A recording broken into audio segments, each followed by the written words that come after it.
Hey,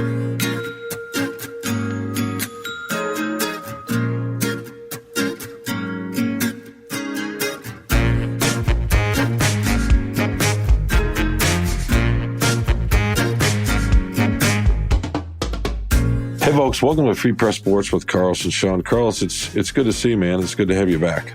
I was here last week, but yeah, thank you, Shawn. I really appreciate it. I mean, it's great to be back. I mean, not from the podcast, but just back. You know what I mean? Metaphysically speaking. Yeah, okay. back in the seat. All right, let's. I have not a story, but I want to talk about how men sometimes talk to each other, the different ways they can talk to each other as a setup. And I'm going to give you two possibilities, and I'll tell you which one I'd like to go with. So just for the listeners out there, Carlos wrote two columns. I want to say you're probably listening to this on Thursday. So he wrote two columns on the same day earlier this week, one about the merging of the PGA Tour and the LIV Tour, which was a very good column, very thoughtful, and another one about Jared Goff, which was also a very good column and insightful column. So, not to get too insider baseball here, but getting back to the idea of how guys talk to each other, I could either start the podcast this way. Dude, you wrote two columns in a day. Do you need the next several weeks off? It's great to see you finally did that. I'm sure you're exhausted. I can't believe you're sitting here on the podcast. Bravo. So, just roll with that, right? That's guys busting each other's chops, showing love through insults and all that. Or I could just say, man, you wrote two really good columns. Those are the two topics I'd love to talk about today. I mean, the Lions are evergreen, obviously, and your really good LIV PGA column, and get your thoughts on that. Do you have a preference to which way we go, and how are we going to communicate today? Because I prefer the second one. But I'll go with whatever you want. I don't have a strong preference. Yeah, I think I know you like to write your favorite word. Well, your two favorite words. Your favorite word's fine in your columns, but your second favorite word is grace. You love writing about grace. I'm not sure why, but I think you are working toward your divinity degree or something. You may be switching careers, but so I guess you want the first. I guess you want the first one. That's the path you're going whichever down. One. So it's your show, Shawn. Come on, let's be honest. No, it's not. You have the windscreen on your mic. I don't. I'm the B player here, the AAA guy. So I defer to you.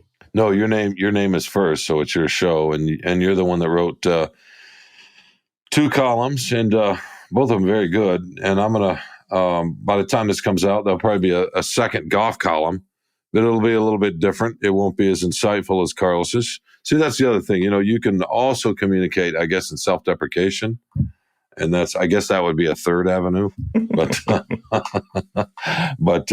don't know. Let's start with the Lions, because that's just we'll get to golf in a bit, but that's the Lions are the story, right? And you, after having written, and this is not the first line of inquiry, this is still keeping in the second line of inquiry. You, after having written about Lamar Jackson and just generally, is questioning, sort of pausing out there, is Jared Goff good enough, have now said, is it possible that he's better than ever, and can he get even better? I mean, it's basically the theme of your column because of his relationship with Dan Campbell. But let me just start there. Can this guy get better? Can Jared Goff get better? And what we saw last year at the beginning of something, or was at the peak of something? I mean, I know it's hard to know, but what's your gut? Well, my gut says that he can get better. Everything, as I detailed in the column, the environment became toxic with the Rams, with Sean McVay. They also had to, he went through some offensive coordinators, de facto, because I think they don't actually have the title, but, guys like Shane Waldron, I think it was something like 3 OCs in 3 years or something like that. It was a lot of turnover, because when you're good, your assistants get hired away from you. But I think he's had that consistency with Ben Johnson, with Dan Campbell. And as long as those two guys are in place, it's the perfect situation that he didn't have with the Rams, where it would have been better for Sean McVay just to have been his offensive coordinator, but to have a overseer as head coach, a more experienced, calmer executive managing that situation and those relationships. And Sean McVay just, I don't think he was very good at it. I think he was, like I said, he was barely 35 when they traded Goff away. So he's basically 33, 34 when he became disenchanted with Goff. Hadn't had that much time in the league as a head coach, even though he comes from a long line of coaching and executive stuff in the NFL. But I think with Campbell, I mean, Campbell's he's the player whisperer. I mean, he talks the way he talks to us, the way he talks to fans, the way he talks to ownership. He manages up, down, laterally the players. And it's not just because he was a former player. A lot of former coaches are former players. I think he just understands people. He's never done our job, but he understands us. And I think that's the big thing. And when I talked to Goff about it, the first thing he said was trust, communication and trust, like that's at the core of every relationship. And it's easy to say it. And Campbell said, you got to earn that. You can't just say or expect it to happen. You got to earn that. And it's a two-way street of communication. What's working, what's not. And every player is different. Some guys like, as you said, Shawn, you gave us the two options, right? Some people like straightforward, give it to me straight, give it to me tough. I don't care, don't hold back. And other guys, they're more fragile. They need a little bit more, sensitivity and understanding. So I think he can get better as long as they have Johnson and Campbell. There's no reason for them not to get better. And you always want to think you're always going to just keep getting better. Now things can happen. They can be injuries and the offensive line and the running backs, whatever it is that will affect him. But I think from under his purview as a quarterback, making the reads, making the checks, making the protection changes, working with his players, I think he should get better. I don't know if he's going to get to Hall of Fame level, but certainly he was a Pro Bowler last year. He should be a Pro Bowler again this year. So that's interesting that you, I mean, what's made you change your mind, or maybe you haven't changed your mind. Maybe you're just writing about golf in a vacuum, and you'd still love to see the Lions. I mean, I know they drafted Hendon Hooker, but see the Lions with a more of a dual threat quarterback. I do think, and I think the future is dual threat quarterbacks. I think the players are only going to get more and more athletic. It's more exciting, but I think that Goff really, I have a lot of appreciation for Jared Goff and what he's come through, what he's gone through, where he came from as a cast-off, disrespected while he was with the Rams by Sean McVay, disrespected after he was traded, didn't even get a phone call from McVay about it. All this garbage talk about, Jared Goff's our, Ram for right now, at the end of January, just garbage stuff like that. And Goff took the high road, and he's never really said much about that problem in that relationship. So I really respect what he's gone through. His first year, he struggled. There was a lot of problems. Think about that. It's not getting along with Anthony Lynn. They're not communicating well. For him, it's like, oh boy, here we go again. I go from McVay to Anthony Lynn, and Dan Campbell salvaged that relationship. He knew the answer here to this organization is not Anthony Lynn. It's Jared Goff. And he believed in Goff. And I think that's a big thing that helped the relationship. So I think that Goff has earned the right to be the quarterback for this team, really the unquestioned quarterback. And I think they're going to try to work it that way. And as Brad Holmes said, give Hendon Hooker a redshirt year. But I think the competition does make players better. And that was the problem with Stafford, was he never felt challenged. He never felt like he had to improve. The only time anybody ever challenged him was when Caldwell told him at halftime of that game, we would throw one more pick and I'm going to bench you. And he did it. So you got to have a little bit of pressure in your job, I think, to push yourself. So I think that I'm rooting for Goff as a person because I know what he's gone through.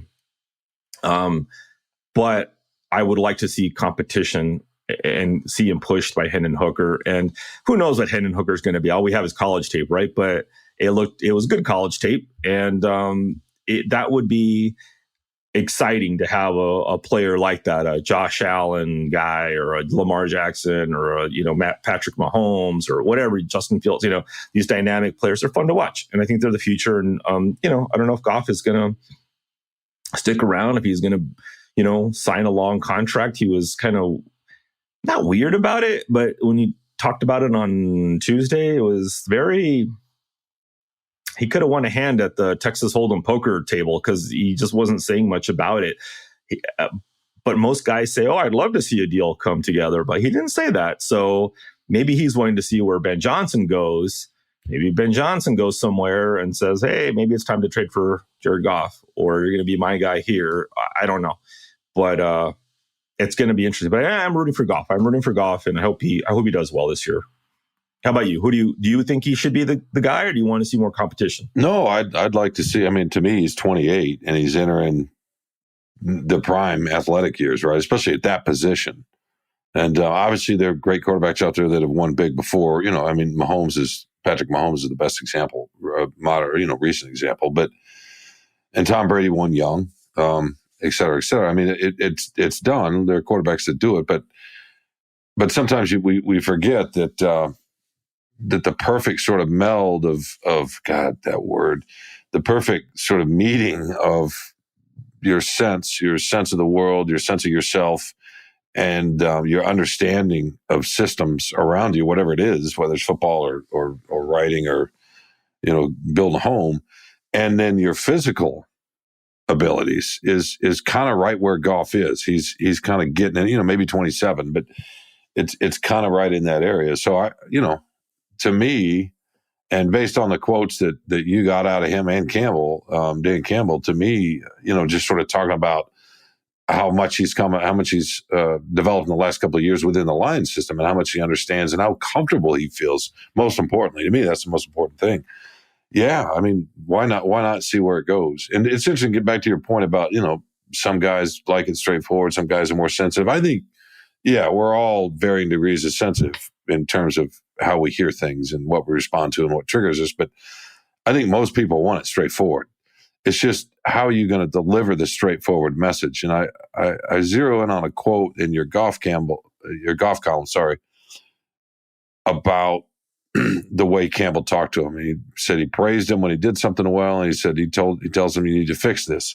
I don't know if he uses those words, you need to fix this, but I thought it was interesting. Even if Campbell doesn't use that phrase, that's Goff's interpretation. It's not that's different than, even though it's ultimately, I guess, the same message. It's different than, you screwed up, you're wrong, you're an idiot, right, you're a fool. Right. Why can't you see that? Well, what is the matter with you? Can't you see the safety sitting over here? I mean, now maybe he does do some of that too. We don't know for sure. But Goff's, and in retelling you and the rest of the reporters in that room, or a scrum or wherever it was, he's saying the coach is telling me to fix it. And I just feel like that's straightforward, but it's also empowering in a way, because it implies you can fix it. And right. And I don't know if that's an accident or not. I mean, maybe we should give Campbell the benefit of the doubt here, or maybe we'll just say whatever he's saying to him, it's become a message of, I can handle this, and I can get better, and I can prove, and I can figure that out, whatever the problem is. And that's, to me, was the most interesting quote, and in a lot of ways sentence in the whole column, is just that idea that that's what Campbell's doing. And the flip side of that is that Goff appreciates what Campbell has gone through. He three wins his first year. He has to fire the offensive coordinator. Shows some improvement in the second half. He promotes Ben Johnson basically to essentially the offensive coordinator at the end of that first half when they do better. And then the terrible start, the 1-5 start last year, but he holds it together and he doesn't panic, and he keeps that team together and doesn't throw anybody under the bus, but yet has to fire another coach, and he keeps it going. And he has a front row seat for the inner workings of all those relationships and all those meetings and how things are happening. So I think he also understands Dan Campbell hasn't exactly had it easy either. So he says, I've appreciated seeing him become a good coach too. So I think it's kind of a nice, symbiotic relationship where they mutual respect of, and something that Campbell had mentioned, I don't think I used the quote, but he'd got into this whole, idea early on in the press conference about, he appreciates that Goff comes from a situation that was pretty hard. And it's natural to think about, self-doubt. And I thought I was pretty good, but apparently I guess I'm not now. And now I got to come to this new situation. I don't know that many coaches here. What's it going to be like, And that's tough for anybody. I don't care who you are, right? When you don't get traded like Stafford engineers this magical Cabo San Lucas, gee, what a convenient, meeting. No collusion there, in Cabo, whatever, and it all comes together, and that's where he wants to go, and he gets his wish. And Goff just gets, cast to Detroit, where, right, perpetual losers. So Campbell understands that. Campbell understood that, this guy's going through something that might have, shaken his psyche. And I don't know what you sense. You tell me, but what I sense from Goff is he's not Mr. just let it slide off my back. I don't care or whatever. No, he's competitive. He's got competitive. A sneaky, he holds grudges. Yeah. Yeah, he's tough about things. He pushes back on our questions sometimes and things. He's not soft and cuddly, but he's mature about it and he's professional. He's very. That's the key. That right? had to bother him. It had to bug him. No, for sure, and that's the key. Mature and professional. He takes the high road with us for sure. Absolutely. You were mentioning Stafford earlier. One of the differences to me is that Goff doesn't say a whole lot either. Stafford was really, really good at being evasive and not, but I feel like what Goff does say. And maybe this is not fair, but it just, and maybe it's recency bias, but I feel like what Goff does say is a little more raw somehow than when Stafford does, and a little more, there's a touch more vulnerability in there. And, you're not going to hear him dumping on, but you just, there's an edge with him in a really interesting way. And I saw this, it's a sort of a different kind of edge, and I'm writing about this, but I don't know if you saw the photos from a photo shoot Monday where he's wearing a couple of chains, Tracy Walker's chain, and I want to say Kirby Joseph's, and the ice chains, right? And he's got the buffs on, the sunglasses, and he's got a big smile, but just you can see in the photo with Walker and Joseph and Goff how they are relating to him. Just in that photo, right? I mean, they're putting their jewelry on him, and he's rolling with it and having fun with it. And then the Lions social media account tweets it out and says, icy Goff or whatever. And it's all in good fun. But within the photo, you can see the way they're relating to him just in the energy in the photo. And that's not there if he doesn't have, to your point, this edge about him, this chip on his shoulder, whatever you want to call it, whatever cliche you want to use, right? So there's some respect there, not just from the offensive guys, but there's a couple of defensive players, right? So, and I think that's always interesting when you see that. I know it's just a photo, but sometimes you can see body language in a photo, right? You can tell. Yeah, I think they relate to him well. I mean, I think that they understand that he's not really the typical coddled quarterback, star guy, and they sense it. So the players like Stafford too. I mean, Stafford was a fun guy, and he could be off the record when we were just messing around with him. He was actually that was the really vexing part of Stafford was when we just talked to him off the record. He was funny. He was snarky. He was an interesting guy. You turn on the recorder and it's just PR, nothing talk of, we just want to get better, blah, blah, blah, that's what was frustrating about him with Goff. Goff is pretty closed off. He doesn't really chit chat with us that much. But obviously he has the respect of his teammates, and, he's probably, he was, as a devout, Hard Knocks viewer, and I saw him when he was a rookie, when the Rams and Jeff Fisher and whatever, when they moved back to LA and everything. And he could have some fun. He was a little bit of a poop talker. And I don't know if you ever saw that video of him when he pretends to be a JC transfer. I've seen it. Yeah. Drage Fogue. And, he's hilarious. He's like, he's asking a guy, the quarterback, are you the punter or something like that? Are you the kicker? He's like, no, I'm a quarterback. It's like, oh, okay, sorry about that. My bad. And he's telling the guy, can you catch? All right, the ball's coming, and he just like starts winging it out there 50 yards and all this. And he's got that in him. He refuses to show it. He just doesn't have it in him. In fact, he was asked about this on Tuesday. And are you ever going to let us see your personality? And he's like, no, probably not, and just, he probably just figures there's nothing to be gained from that. And I don't know. That's his prerogative. He does not have to do that. If he wins, especially, right? I mean, think about this. I was talking about this. Our sports editor and I were talking about this recently. Just this town has never had, or maybe not never, but not in, since the Lions were in the NFL championship games, however, in the 50s or whatever. But it's never. I mean, it hasn't for a long time had a quarterback that's won big. So to have that relation, that's a special kind of relationship. I mean, we've had some great players that have been on championship teams in this town, and you can see the bonds there. But there hasn't been a quarterback in that spot, and I don't know if Goff will be that or not. But if they win big, in the next couple of years, it's going to be interesting to see what happens with that, and how differently he's going to be viewed at that point. I mean, it's hard to kind of fathom in a way, right? Because it hadn't happened in 60 or 70 or whatever years to have Detroit with that kind of quarterback, and having that relationship.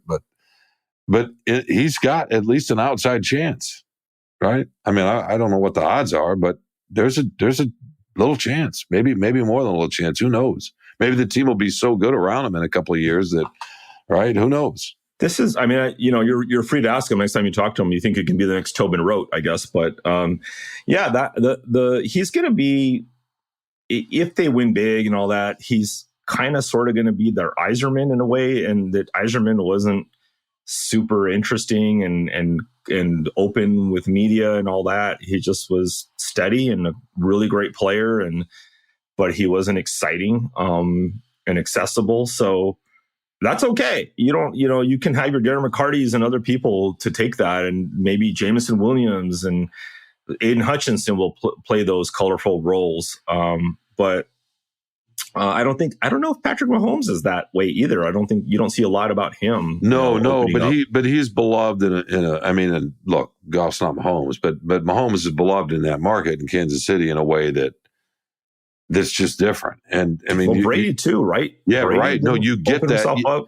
You get that as a quarterback if you in your town, and that'd just be funny of all people if that ends up being Jared Goff here. I mean, who knows? But all right, we need to take a break, and we want to talk some of the golf and the merger and what it means, and a little bit of the politics, not too much of the politics, but just the morality. I want to hear your thoughts on that. But I do want to. You mentioned Campbell and Goff respecting Campbell and what he's been through in his journey and how he's kind of a player whisperer. And, the Lions might have a player whisperer in terms of scouting in Brad Holmes. And I wrote about this a couple of weeks ago, and you had wanted to mention a little bit, but I wanted to get your thoughts real quick on this tandem. And here we are talking about, could Jared Goff be this? Well, could Brad Holmes and Dan Campbell be some kind of pairing that this organization, I don't want to say lucked into, but I mean, there is a little bit of luck, but right? And I want to get your thoughts after the break on just what these two guys are doing and how unusual or not it is. Sound Perfect. Good? All right. Yeah. We'll be right back with more Free Press Sports with Carlos and Shawn.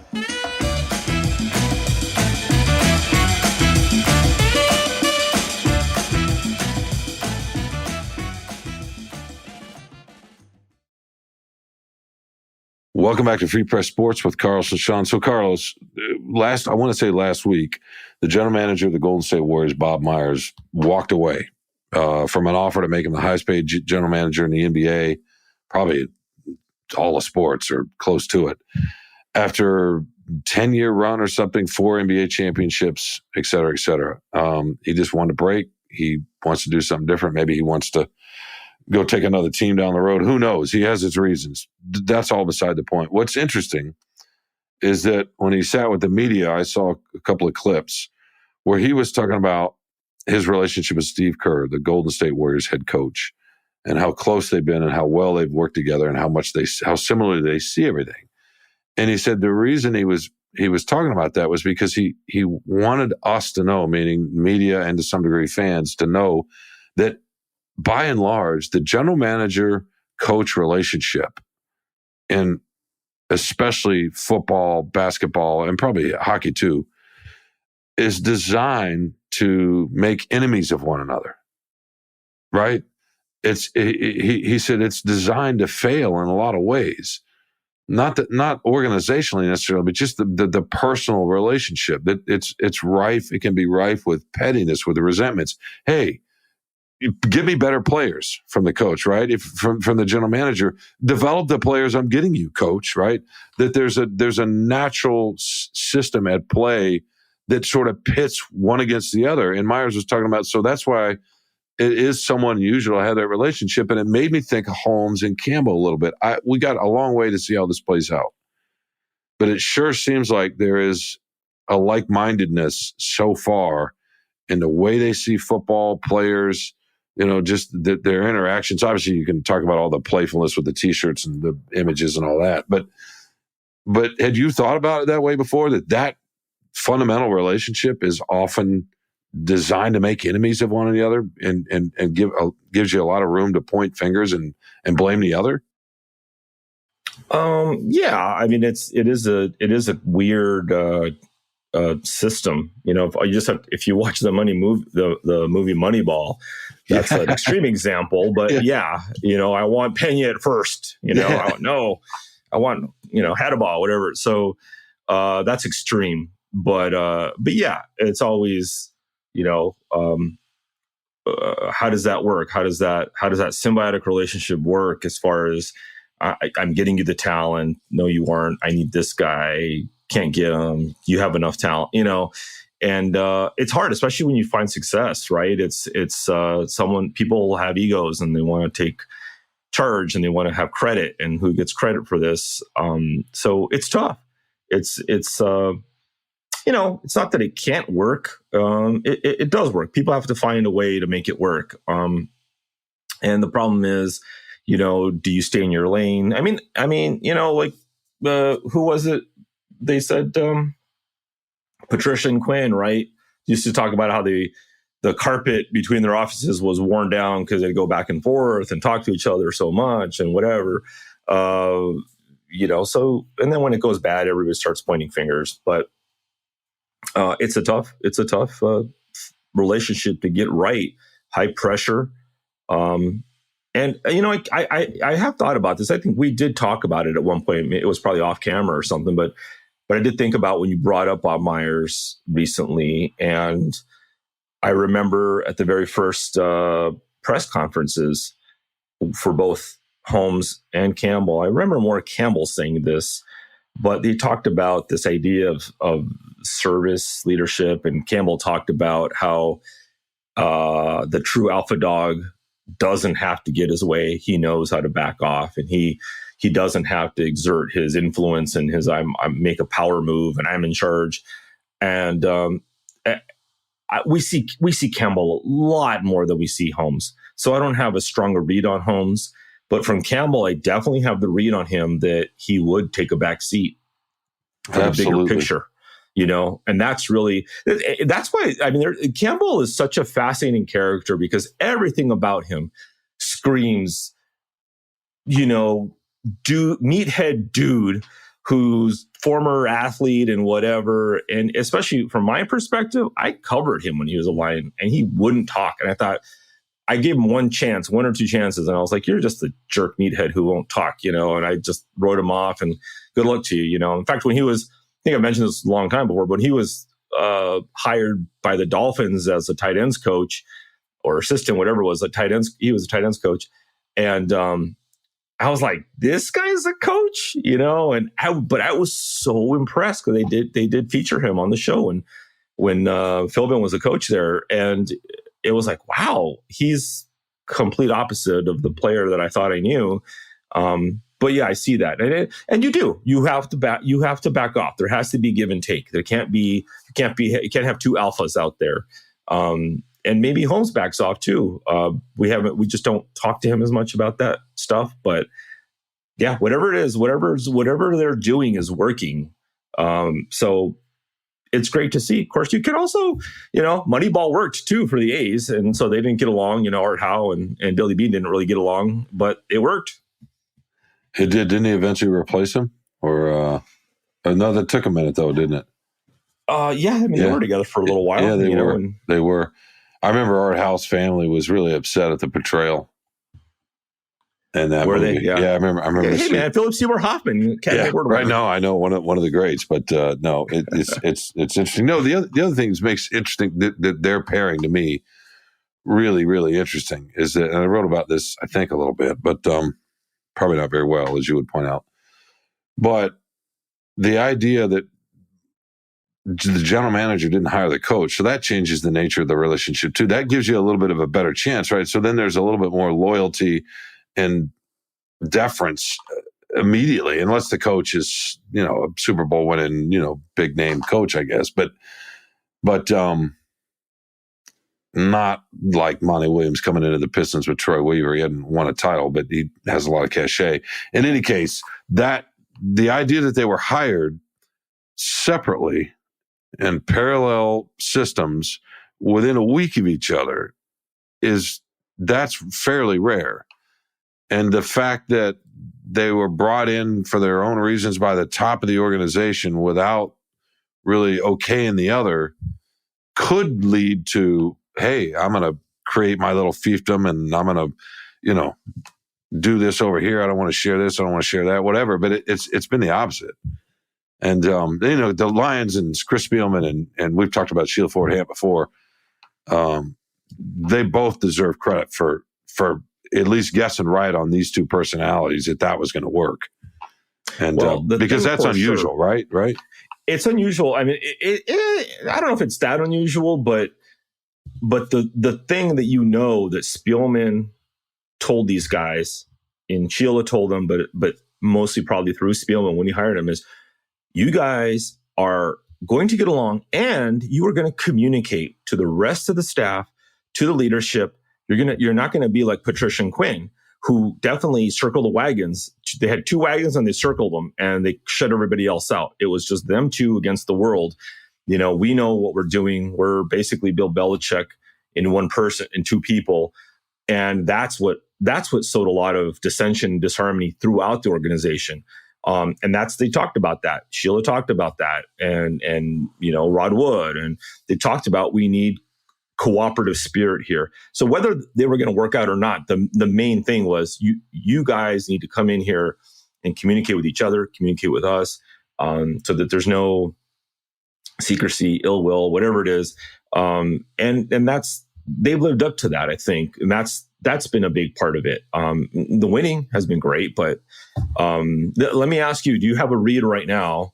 It's hard, but do you have a read on who has more power, actually, Brad Holmes or Dan Campbell? I don't know. I want to say that they see things so similarly, and that there's such they have egos. If you're Sheila Ford-Hamp, who do you think? Who do you give more power to? Who do you trust more or believe in? Like more? if they had a complete opposite idea about something that was really important and had to get settled from higher above, who would you lean into? Is that what you're asking? Something like that, or just who do you value more? Who did you want to lose less? Who was more important to you to keep and stay in the organization? Oh, that is a tough question because Campbell looks like he has the makings of a really good coach. We'll see. On the other hand, how many guys can build a roster out? And maybe he's just getting lucky, you could argue. But the way that Brad Holmes is building this roster out, and you got to have both. You can't. Yeah.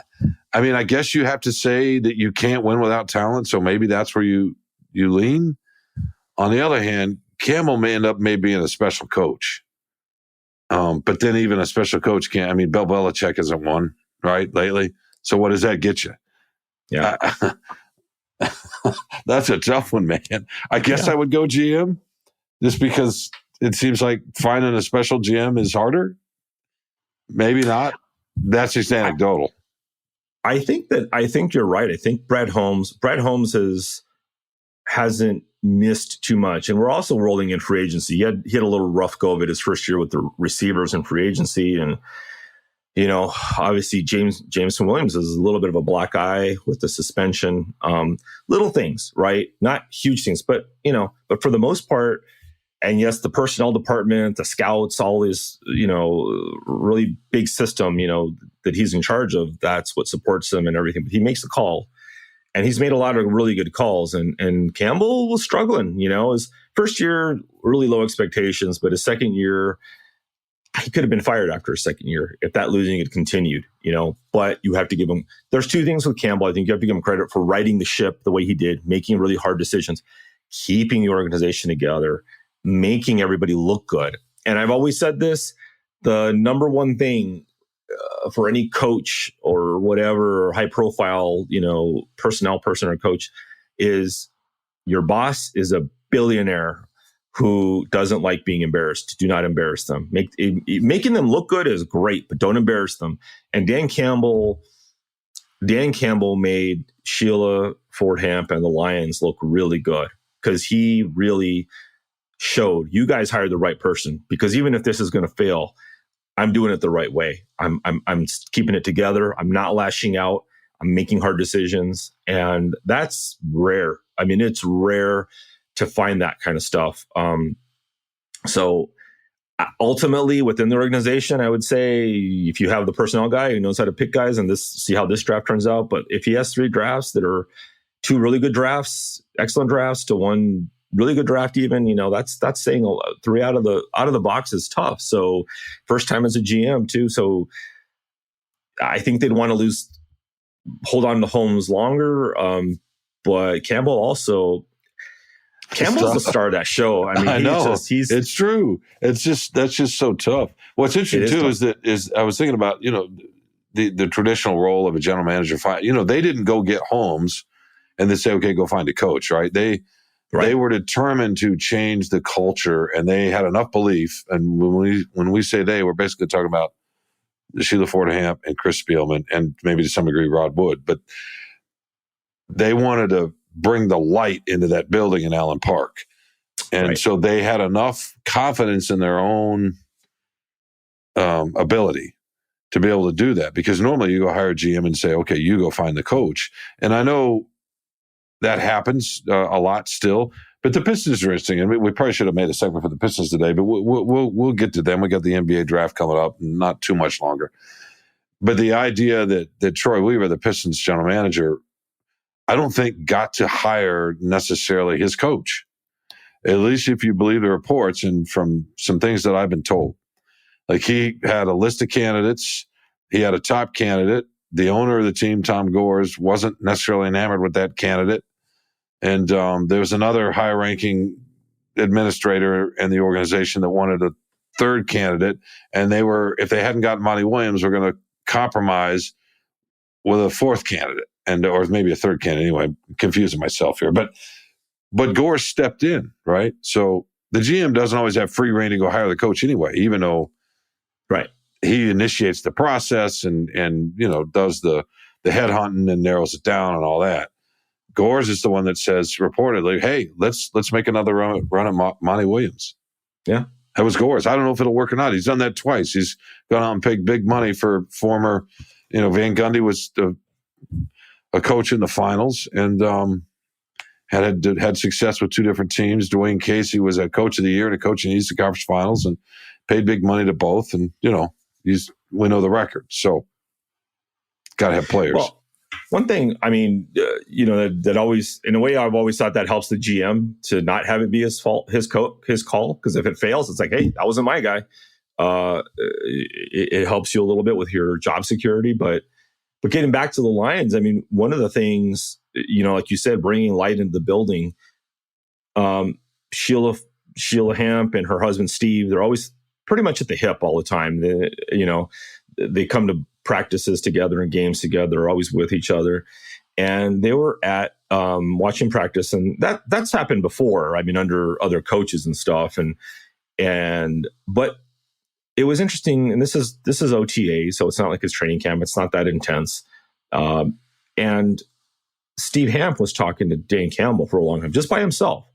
Sheila was talking to Rod or whatever, and other people, but a little farther away, Hamp. I mean, it was a good 5-10 minute conversation, and I don't think I'd seen that. I haven't watched every minute of everybody who's everywhere on the field, but I don't remember that being quite that long of Steve Hamp, who has no official role or title in the organization, talking to a head coach that way. But I think that's indicative of Campbell's very willing and happy to share any information or insight or answer questions or whatever it might be. And you have to remember this about the owners. I think the Fords especially this is a very personal thing to them. It's a family business, long time family business. They don't, Sheila Ford, she's not really involved in Ford Motor Company or anything. So this is her baby. She's been waiting a long time to take charge. But they're also outsiders because they don't know football really, and they watch the TV reports and read our stuff.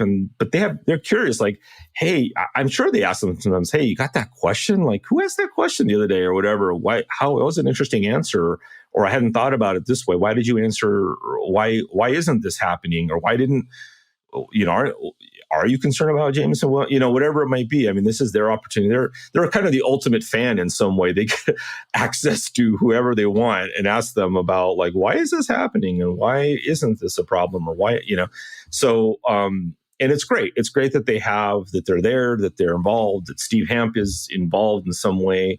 And I think that was a big part of this, is hiring Brad Holmes and Dan Campbell and having, as you said, bringing the light into the organization, because Sheila Hamp knows she doesn't know that much about football, and she needs somebody, not only football. I'm just saying about X and O's, but the logistical labyrinth of the NFL, of how all these things work, coaches meetings and assistants and tape and all the different. There's so many things. It's like mobilizing an army, right? So she's educating herself, and this is a good, tandem to do it with, who's really helping her understand, the landscape of the NFL. So it's a good thing. Yeah, and I don't know that they have huge egos. They have enough ego to get to the positions they're in and to compete and to work like they're working, which, at that level, which, the kind of hours you put in at that level in the NFL. So obviously they have some ego, but they don't strike me as selfish people. And I think they're willing to defer because I think they're both pretty secure in what they think about football and what they believe about football, what they see and about football. And I think that's really important. And you and I have talked about this mostly off camera, away from the microphone. But this is why I don't know. I mean, I think Ben Johnson's a fabulous young coordinator, but I just suspect Campbell is a lot more involved in the offense than he would ever let on. It's just not his type of personality. He would never want to take away from Ben Johnson. And I just think he does that with everybody. To your point at the beginning of this podcast about Goff, right? He wants he wants to shine elsewhere, and because he's secure enough with himself. Yeah, he knows his stuff. I mean, no question. He's not like out there not understanding things. He understands the concepts and all that, and he's called the plays. I don't know if he'd ever want to be, Sean McVay and do everything, right? Maybe not. Basically the de facto coordinator. He will if he has to, right? But probably not. I think he feels comfortable in doing it if he has to, but I think he sees it. I think he's much better suited for being the overseeing head coach, who can step in and if he needs to and see something and talk about it, whether, like he does with Goff. I'm sure he talks to Ben Johnson about, fix that, whatever. So that's a great position to be in for the head coach. And he doesn't have to have his focus on the offense quite as much. So yeah, that's, he knows his stuff, and I don't think he has, I think Brad Holmes has a little bit more of an ego than Dan Campbell does, to be honest. And he's a little more, when we talk to him, he's a little more defensive about certain things. Part of it may be that he's not used to speaking with reporters as often and having a relationship with us. But he'll push back on things and, in a more direct way, and nothing wrong with that. But Campbell doesn't. Campbell really he just never sensed this. How dare you ask me that question? No, he doesn't. He really doesn't. All right. we need to wrap this segment up, which was apparently supposed to be about golf. Sorry, we pushed it so far back. But if we're just judging by the numbers and what people want, then we just talked about the right subject. So let's wrap this up though with your thoughts on the merger between the PGA and the Live Tours. Yeah, it's going to be very interesting. I'm surprised it happened this fast, a year after Live started. But what I thought was going to happen was eventually enough players were going to leave. They just weren't going to be able to. The PGA Tour is not going to be able to sustain itself by keep seeing star player after star player leave. I don't think that. I think that it's just for the PGA Tour, it's a really bad look because their commissioner, Jay Monahan, acted like it was never going to happen. Someone had and a lot of players, Rory McIlroy, Jon Rahm, Tiger Woods, they've all stood by the PGA Tour and criticized the players on the tour who left to go after the money at Live. Definitely a lot of questions and concerns about the morality, and it's backed by the Saudi government with horrible human rights record. But it was someone, I saw some meme or tweet or something, and it said it's like the PGA Tour players must feel like, and it was a woman tweeting this saying like, I can feel it because I was like that person who supported my girlfriend when she was having trouble with her boyfriend and stood by her and defended her, and then she got back together with her boyfriend. So you feel like, you were left in the lurch, and that's kind of probably what a lot of tour players who didn't take the money, Tiger Woods supposedly, $700, $800 million, whatever they supposedly offered him to go to Live. It's just terrible. It's a terrible look for the PGA Tour because of its hypocrisy. The tour will change now. I mean, the Saudi government, their wealth fund, they're going to have whoever the guy who's in charge of that is going to have a seat on the board of governors, board of directors. They're going to create a new entity. So who knows what that's going to look like? We don't know what the tour will, I think, continue being the tour essentially, but they may blend other things in their team events. Who knows what's going to happen? The tour in name, the PGA Tour and the European Tour survive in name, but how they're going to look and the kind of influence that the Saudi government, by extension, will have in an American sports league, we don't know. It's unprecedented. So we're heading down that road, though, right? Yeah, with investors from countries from all over the world putting money in. I mean, it happens in the soccer league and the soccer leagues. The football league. Absolutely, Qatar, the World Cup in Qatar, sports washing. Absolutely, it happens. It usually happens on a global level, though. It doesn't happen in this country. And by the way, for Saudi Arabia's government, obviously there are issues there, but we're not angels, are we? As a people with a government who has done some pretty questionable things over the years, Americans aren't angels over the world, right? Right. We don't orchestrate massive terrorists or help empower terrorists who in 9/11. We don't murder journalists because we have a crown prince. We don't do that kind of stuff. Maybe not journalists, no, but we go change governments. When we don't, we have governments. We have a history of that, right? Well, now not quite as much, at least out in the open now. But the point is, a lot of people around the world will look at America and say, "Are you kidding me?"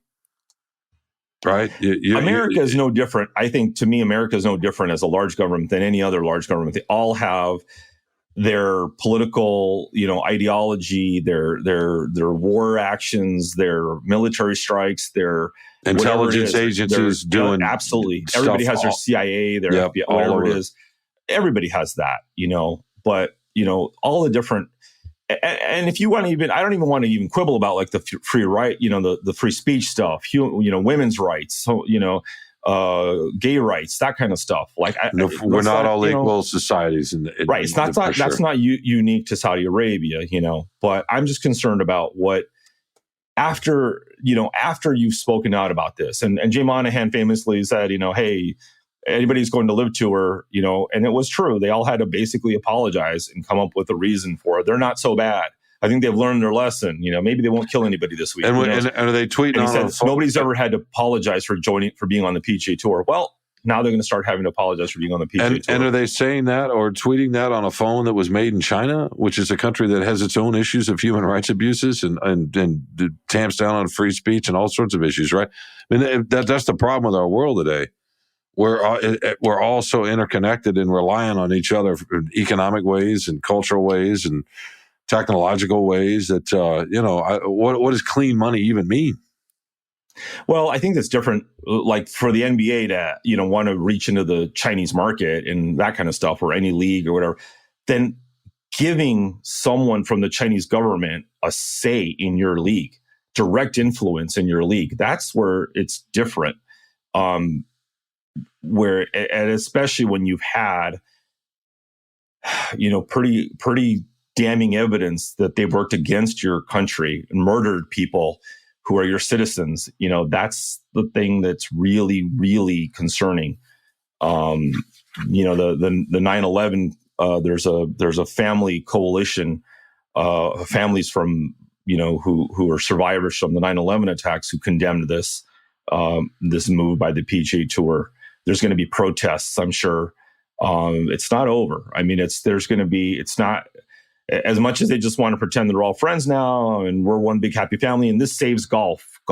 Now there's unification and there's no more backbiting and whatever. They'll still be all that. It's not going to be that easy. No, they'll still be all that. And I'm with you. It's far from over. I just am making the point that I think a lot of people have made this point that it's just, yes, there are absolutely some issues with what the Saudi Arabian government does and has done in their record, especially with human rights. I mean, killing a journalist, right? But it's messy in a lot of ways for a lot of folks, and it's tricky. And I'll be curious to see how it happens. But it's sometimes easy to sit up and judge when you're in fact involved in a web of decisions every single day that affect the people all over the world, and we're all part of it. So I guess it's a matter of degree, right? What you can live with. It's all about degree at this point, because there's nothing that's super clean. There's no way to do it unless you go out and live in the woods. Get into axe throwing, you'll be fine. Yeah, go out and live in the woods and make your own tent. And to become a Unabomber. Forage for your own food. Yeah. Okay, now we're into the Unabomber. It's probably time to wrap this segment up. We got a little long here, but thank you for those thoughts. The really good work. Both columns, a lot to think about in both of them. Let's take one more quick break. Come right back with more Free Press Sports with Carlos and Shawn to wrap up and hear Carlos's favorite thing from the week.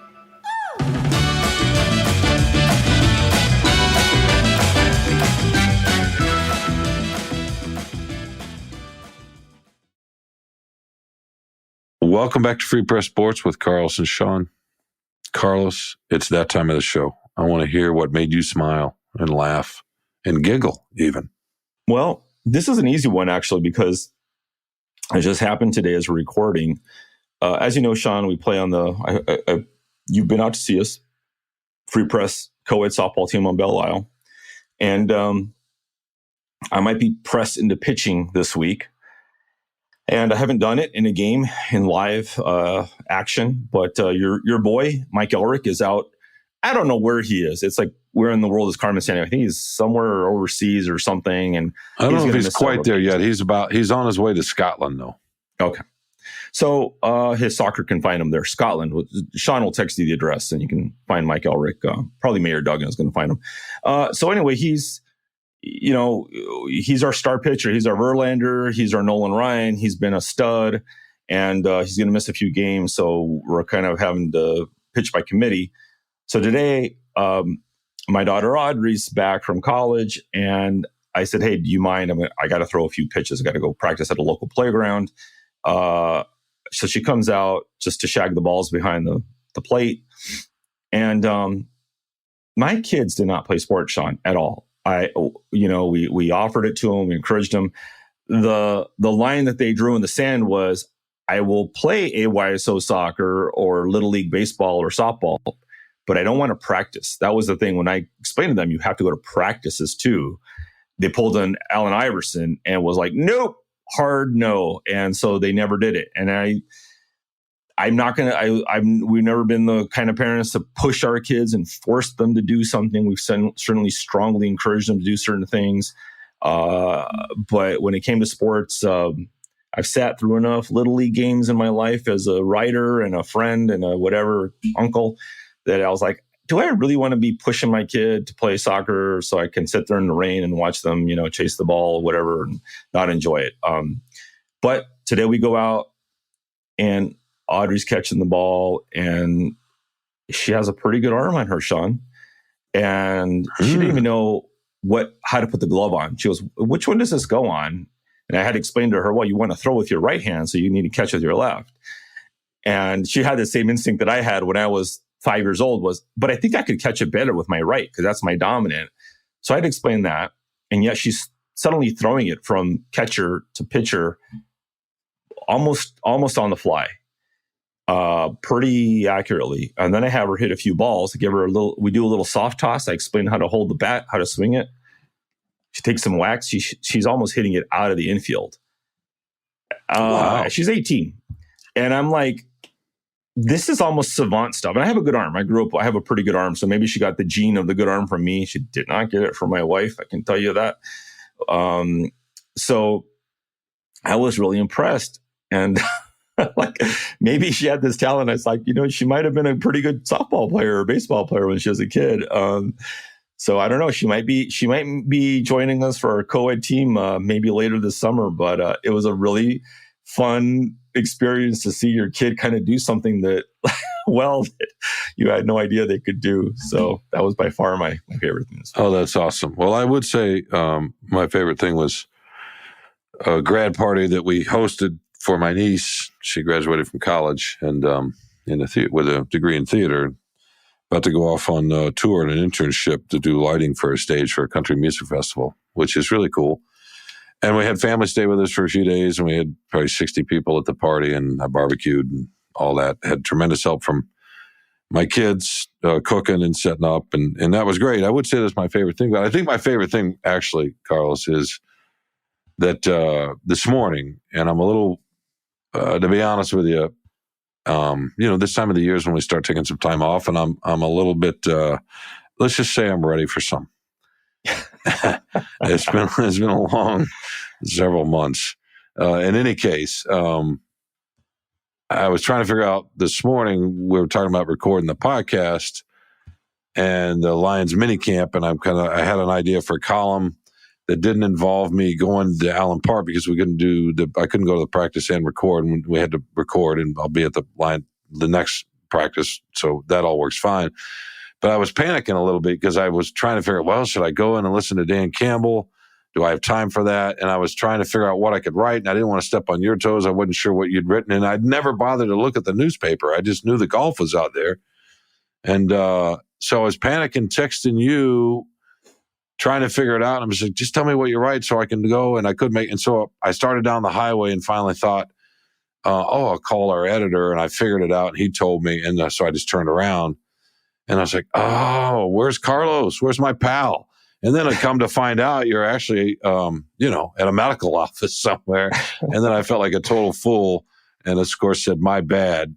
And you seem to forgive me. So, that's my favorite thing. The fact that hopefully you will forgive me for being slightly cranky and at my wit's end.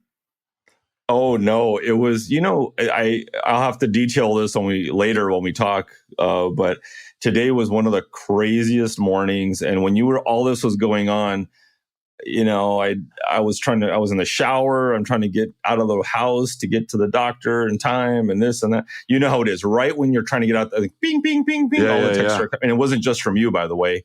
So there was a lot of stuff going on.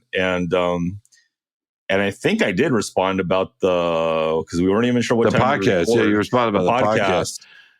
And then I saw your thing later when I got to the office, and I'm like, I almost texted you when you said where you write it, what did you write? I almost texted you www.freep.com. You should have. You should have. That would have been helpful. Well, I'd seen the golf column this morning, but I hadn't seen the golf column. I'd seen the golf column, but not the golf column. They buried under Briquette stuff. Briquette wrote so 15 things. I just assumed they were holding it for tomorrow, and so I wasn't sure what was happening. I knew you were writing about the lines, and then this is way too much insider baseball for it. But it's just for the listeners out there, this is part of it. We have to communicate. We don't want to double up. We got to make sure we're not. Now, as it turns out, I am working on a Jared Goff column, but it's a slightly different angle, and that's fine. And hey, from what y'all are telling us by the way you're reading, you can't get enough of the lines anyway. So we're all good. But sometimes you just get a little. I just wanted to know if I needed to stay on the freeway or not, right? And I was just like, oh my God, where's Carlos? You called me, and I just couldn't answer the phone, and I was like driving, and I'm like, I can't. I figured you were going to want to chit chat about something, and I didn't know what it was. Next time I'm going to text, hey, quick thought 911 or something, or just I just needed 2 words, like Jared Goff. That would have been cool, but. Yeah, like I said, I didn't know it was on. I didn't know it was. Yeah, and that was my fault. I'll tell you, totally my fault. If you want some real insider baseball for the listener out there, is being the coach of the softball team, we had to sign these waivers. This is back for the spring, and so I texted in the group chat. These are almost all journalists, at the Free Press, and I said, hey, email me, send me your email to my personal email because I got to email you the waiver that you have to digitally sign. So email me at this address. Of course, what do the journalists do? The great communicators, they start texting me their emails. And we're terrible. Like, now I got to go copy that. Yeah, we're terrible. Just try to, it was a big rigmarole. And then finally someone said, I think he said to email it. The journalists are great at being sort of mostly inquisitive and empathetic and finding out information and trying to understand and putting themselves into other people's shoes. They're by and large really good at all these things in writing and editing and taking pictures and all this great stuff. But we are terrible at just about everything else on the planet. Yes, except cooking, unless it's an egg white omelet. But yeah, that's I can definitely make an egg white omelet. But look, we got to get Carl's out, right? As fun as this is, and we got to get. Yes. We got to get our producer, Robin Chen, who we need to thank, who makes this possible. Yes. We need to get him out of here. He's tired of listening to us. Hopefully you're not. Well, who else are we thinking? Oh, Anjanette Delgado, who's also an executive producer of this podcast, along with co-executive producer, along with Kirkland Crawford, the sports editor. And we want to thank you, the listeners. And we got a new name, right? Yeah. Would you like to share that? Editor of the Free Press, Nicole Avery Nichols, who is now our boss. We have to be really nice to her, I guess, and start mentioning her name again. So, as often and early and often, we're going to mention Nicole, former Free Press editor, features editor. She did a lot of different things, a lot of roles for a long time, and she's recently returned. So she just started on the job, I think. Was named editor about a month ago, and she's returned this week. So. This week, we're definitely going to have to mention her name a lot. Glad to have her. We may be fools, but we're not totally foolish, right? So we know who butters the bread. Yeah, we got to remember that. All right, you can find this podcast wherever you find your favorite podcast at Spotify, Apple. Please subscribe. Please rate us to let us know what you think. But mostly just keep listening and hanging out. We're grateful. Good to be with you, Carlos. As always. You too, Shawn. As always. All right. We will talk to you next week with more Free Press Sports. When we're back with Free Press Sports with Carlos and Shawn.